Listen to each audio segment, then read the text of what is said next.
Amy Winehouse, Lindsay Lohan, Marilyn Monroe. Todas têm em comum transtorno de personalidade borderline. E se você procurar na internet, vai ter mais um monte de gente conhecida com esse diagnóstico, que é sobre ele que eu vou falar hoje. Antes disso, não se esquece de se inscrever aqui no canal, deixar o teu comentário, compartilhar esse vídeo para que mais pessoas recebam.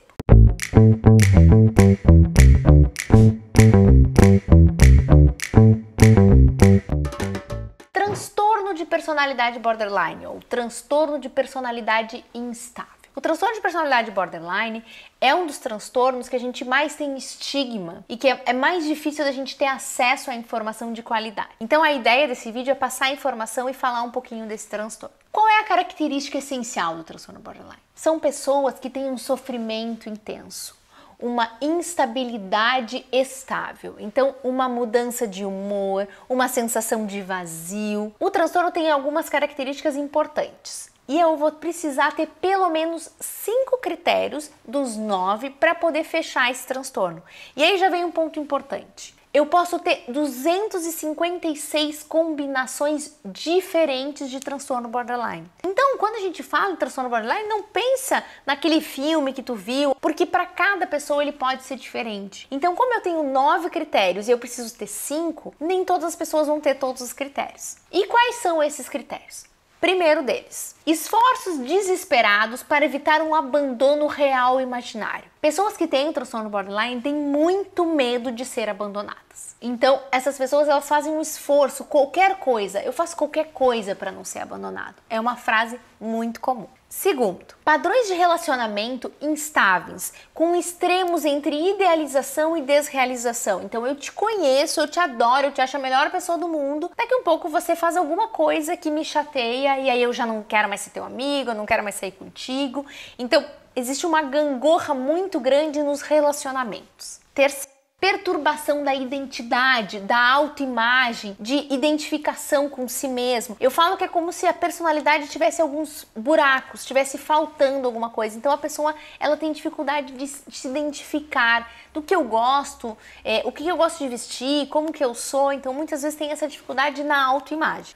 4. Impulsividade em pelo menos 2 áreas potencialmente autodestrutivas, como gastos excessivos, sexo sem proteção, se expondo, direção irresponsável, compulsão alimentar, abuso de substâncias. Então é um comportamento muitas vezes autodestrutivo, que pode ser na relação com a alimentação, pode ser através do sexo, com muitas vezes uma tentativa de preencher um dos que é o próximo critério. Sensação de vazio, como forma de tentar preencher muitas vezes o vazio, que pode ser também um dos critérios. 5. Recorrência de comportamentos, ameaças ou gestos suicidas. Muitas vezes, pacientes com transtorno borderline vão ter um sofrimento tão intenso que vão ter uma sensação de que não vão conseguir lidar. É tudo muito intenso. Por muitas vezes, em situações que acontecem que são ruins, essas pacientes elas acabam, de alguma forma, ameaçando ou falando que vão se matar ou com algum comportamento suicida, e é importante a gente reforçar que a gente sempre deve levar isso a sério. 6. Instabilidade afetiva devido a uma alta reatividade de humor. Então, mudanças de humores ao longo do dia. Então, a pessoa ela acorda, tá tudo bem, começou o dia bem, acontece alguma coisa. Aquele humor vira. E aí é onde muitas pessoas têm a dúvida do diagnóstico diferencial com o transtorno bipolar. Inclusive, já tem um vídeo no canal falando sobre essa diferença entre transtorno bipolar e transtorno borderline. Mas a mudança no transtorno borderline ela é muito no mesmo dia, às vezes 1 ou 2 dias, mas as mudanças são muito reativas e normalmente alguma coisa acontece. 7. Sentimentos crônicos de vazio. E é muito comum os pacientes relatarem, as pessoas dizerem: nossa, a sensação que eu tenho é que tem um vazio aqui dentro. E aí a gente volta para aquele critério de impulsividade, porque eu vou tentar preencher isso muitas vezes de alguma forma, seja com alimentação, seja com compras. Então é uma sensação desconfortável de vazio. 8. Raiva intensa, inapropriada e muitas vezes dificuldade de controlar. Então são pessoas que muitas vezes vão ter um episódio de ter uma raiva que às vezes a pessoa não sabe nem dizer o porquê, mas ela tá sentindo muita raiva, o que acaba tendo prejuízo, acaba tendo brigas, acaba tendo dificuldade de se relacionar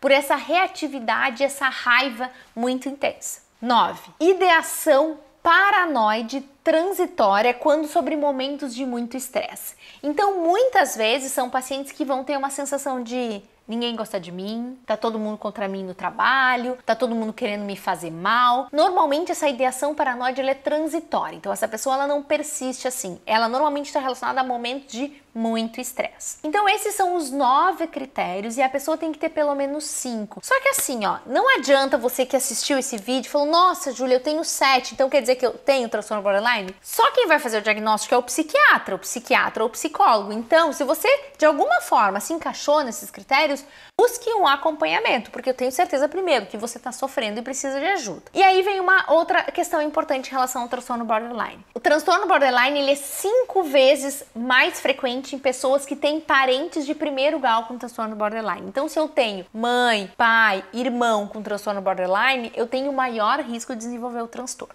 E a gente fala que o transtorno borderline é uma combinação de algo genético, então uma vulnerabilidade ao ambiente, uma sensibilidade ao ambiente que nasce com a pessoa, muitas vezes combinado com um ambiente invalidante. Então essa pessoa ela nasce nesse ambiente, ela é uma criança que ela precisa de uma demanda maior, ela é mais exigente e muitas vezes com pais que têm dificuldade de lidar com essa demanda dessa criança. E aí acabam invalidando a emoção, porque é uma criança muitas vezes que já desde criança já sente de forma muito intensa. Falando em criança, o diagnóstico do transtorno borderline, ele pode ser dado na adolescência, só que a gente precisa ter muito cuidado com esse diagnóstico. Os estudos novos mostram que a partir dos 12, 13 anos, quando eu tenho uma estabilidade dos sintomas, então eu acompanho esse paciente por pelo menos 1, 2 anos e ele mantém esses sintomas, eu posso pensar na possibilidade de transtorno borderline. Mas a gente sempre tem muito cuidado, porque a gente tem que lembrar que criança e adolescente, a gente tem também as alterações relacionadas ao desenvolvimento, então a gente tem que ter cuidado. Agora, em pacientes adultos, 18, normalmente a faixa de idade é a partir dos 18 anos a gente consegue dar um diagnóstico tranquilamente. O que eu faço? E agora? Eu tenho transtorno borderline, o que eu faço? Busque tratamento. O transtorno borderline, ele é um dos transtornos mentais com o melhor prognóstico. Então, o que é isso? A partir do momento que eu tenho um diagnóstico, que eu tenho um tratamento, eu tenho ótimas possibilidades de, depois de um tempo, já nem fechar os critérios. Não quer dizer que eu não vá ter ainda alguns sofrimentos, alguns problemas,